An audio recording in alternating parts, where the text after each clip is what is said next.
Hey, everybody, welcome to another episode of Ask Me Anything. And today we'll be talking about how to handle negative comments on social media like a pro. And this is day 27 of my 90-day Go Live journey.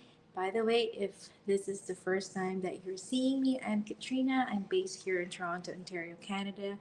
And this is what I do. I love what I do. I help ambitious working moms make life changing money online. And ask me anything. This is actually your opportunity to connect with me, ask me questions. There you go.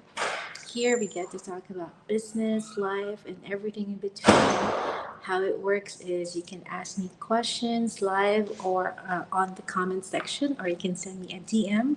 I'm actually here at the lounge area um, of our place, our condo apartment. So a different um, vibe, and people are coming here and there. So pardon the background sounds. Okay. And also, this is part of my 90-day Go Live journey, where each day you'll get a front row seat of the real, unfiltered moments of my business and life. And we'll be sharing wins, the challenges, and everything in between. By the way, if you're watching live or on a replay, comment live or replay and where you're tuning in from so we know how global we are. Okay, there you go. So let's address these questions. How to handle negative comments. Some people are, especially the new business partners or new people coming in into the business, they're kind of wary about this as well. Like Katrina, how do you deal with comments like this? Or there are a few business partners sometimes who would reach out to me, like Katrina. Oh my gosh, somebody commented this nasty stuff on my post or on my ad. How do I deal with this? And they also asked me, like, how did I feel? Has that happened to me in the past? And how did I deal with that? Absolutely. Before, like early on in the business, I've been here for more than 5 years now. And the when I first got like negative or nasty comments, like, oh, why are you doing that? You're scamming people.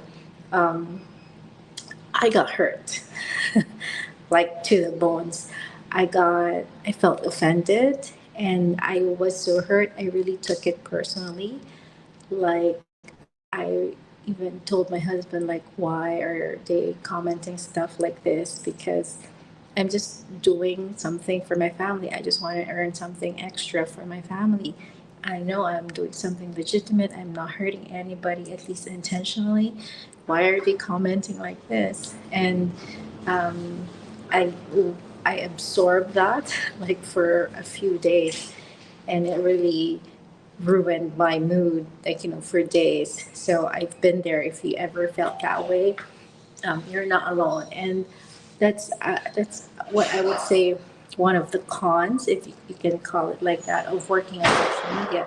There's so many social media trolls out in there, and what I don't understand and what I cannot comprehend still up until this point that I've been here in the business for a while now is that why are people spending their energy on leaving negative stuff in their internet, right? I would never understand that. So I would always pray for like guidance, like Lord, give me more self understanding and also understanding for other people. The quick answer to this question, like how to handle negative comments on social media, the quicker answer here is just don't deal with them. Just ban and block them. If you don't know how to do that, especially if you're here in the business, just go to YouTube and search up how to ban and block a certain person. You can do that both on your personal and business page. So that's when I learned how to do that also from our training side, I just started doing that. I just don't waste my energy on those people. So that is the generic over the umbrella thing that I do, and what I always suggest also to my business partners, just don't. be the bigger person, you know. But the longer answer to that is depending on the severity of their comments when it comes to like how negative it is. Um, I choose my battles. Let's just say that way. Recently, in one of my ads, the one in Paris, especially, how I just edited like very simply on CapCut, and then I was trying to blur the people's faces at the back, just so it's also like for privacy and also to not to distract my audience watching my ad or my post when I filmed it in Paris with the Eiffel Tower at the back. And then while I was trying to blur their faces, the effect, what happened is it also blurred the Eiffel Tower behind me. And that was very unintentional. I didn't expect that people watching that would think that I was on a green screen. There's a green screen behind me, and I was just pretending to be at the Eiffel Tower. And I was like, oh my gosh, that is actually the last thing on my mind. Because if they had they watched the whole thing, they would really see that I was in Paris because I put like photos and videos of me in other parts of Paris. But then, so this person commented, like a lady commented, I don't know, but it seems like um, there's a glow behind her. So I think this is a scam. This is not a real. Why would you say you're live in Paris or you live or you're there in Paris if you're not? And I was like, of course, the initial reaction of me is like, oh my gosh, that was the last thing that I would ever think. And then that's a learning lesson for me. So next time I won't blur the things behind me. But then I chose to be the bigger person, but instead of banning and blocking that person, I actually responded to her and I told her I usually use this formula when addressing questions or objections, especially for people who are kind of, skeptical. I always use this feel, felt, and found, meaning I I empathize with them first. Like I totally understand where you're coming from. Um, I felt the same way, but what I found out is this. So I told that person, "Oh, I totally get it."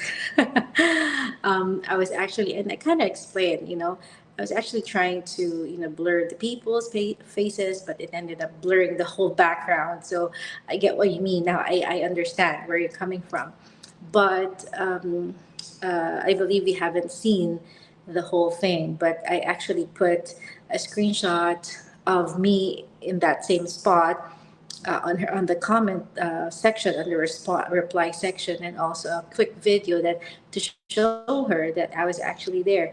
I did that for two purposes. Number one is, of course, to address the comment, the negative comment, and second, I want the other people who's on that video who commented to see like, hey, I am responding and I am actually providing proof.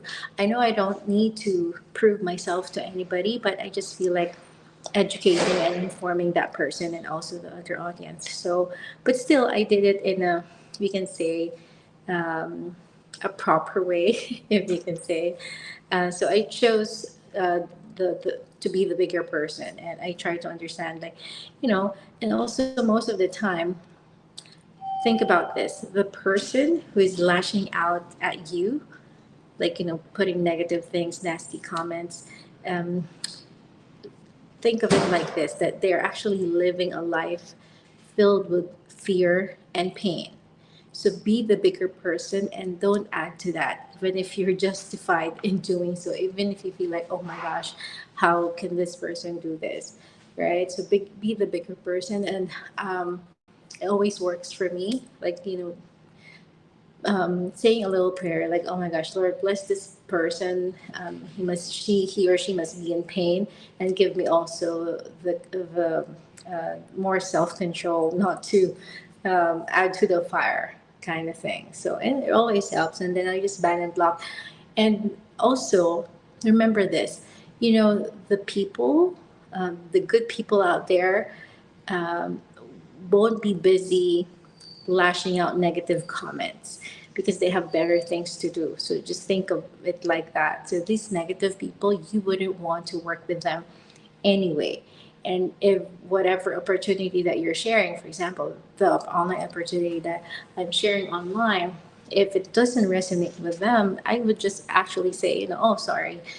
If it doesn't resonate with you, God bless you, all the best. Something to that effect.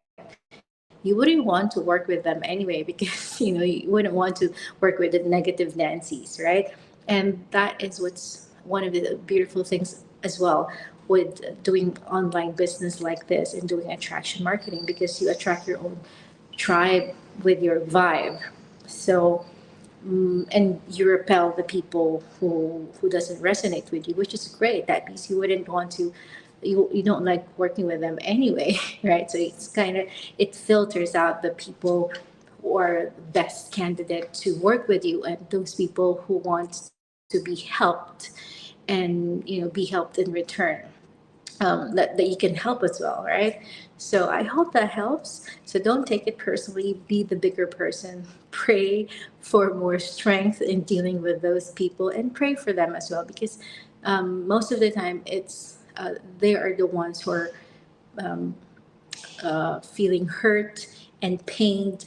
Uh, a lot of people are jaded, especially when it comes to online, because they purchased, like, products or services in the past, and it did not work, and maybe they got really scammed. So now they have their wall, like, acting as a barrier to protect them, like self-preservation. So try to understand those situations and just ban and block them. Just move on, and you have better things to do than that. Don't waste your energy. You have to protect your mental, emotional energy, and don't waste it on those negative Nancy's. Okay, I hope that helps. So, and also think of it like this, especially if you're already here in the business. Once you got your haters, or once you have those negative comments, consider it as your gate, because you're already gaining traction. So that's a good thing. That means people are noticing you, right? Whether it's like negative or positive, it's still a good thing. That means, oh, okay, I am kind of repelling some people who doesn't resonate with me, and I'm attracting people who can resonate with me. So that's the good thing about that. Okay, so I hope that helps with you guys. We'll see you again tomorrow for another episode of My Goal Life. Okay, and if that you find it valuable, comment value, so I know that I'm helping you out, whether you're new here in the business or just an incoming business partner, pretty brand new, or even if you're just curious what I'm doing online, what is this attraction marketing all about? How do we deal with challenges in of working online? So there you go. Thank you so much, everybody, and I'll end with this. Where is that? There you go. I'll end with this one. Goals in your heart, dreams in your soul. With God's help, you'll reach your goal from Ephesians 3:20. Have a good night, everybody. Okay, bye for now. Oh, by the way, before I end, oh my gosh, I'm so grateful. Just today, I have, I think, around 32, 33 automated leads. Like, oh my gosh, it's been a while. I usually just get 15, 10, 15. And then it started, the past few days have been really crazy with automated leads. What are leads? Like, people checking the business using our system without me personally talking to them. Like 33 people checking out the business opportunity. And I got one automated buyer for myself this morning, and yesterday about 23. So like 55 automated leads in less than 24 hours. That is mind blowing. That's crazy. So I'm so grateful for this system that we had, that I don't need to reach out to families and friends, although there's nothing wrong with that, of course. I have tons of business partners who leverage both their warm and cold market, and also do social media marketing, and they're like supercharged with their business. And we're talking about global, like Canada, US, Australia, UK, and I'm here at home, staying home, going to the gym, or picking up and sending my kids to school, doing household stuff. perfect for busy parents, busy professionals, busy moms and dads out there. So, whew, thank you so much, everybody. I just want to say it there, and I am so grateful. Thanks, everybody. Have a good night.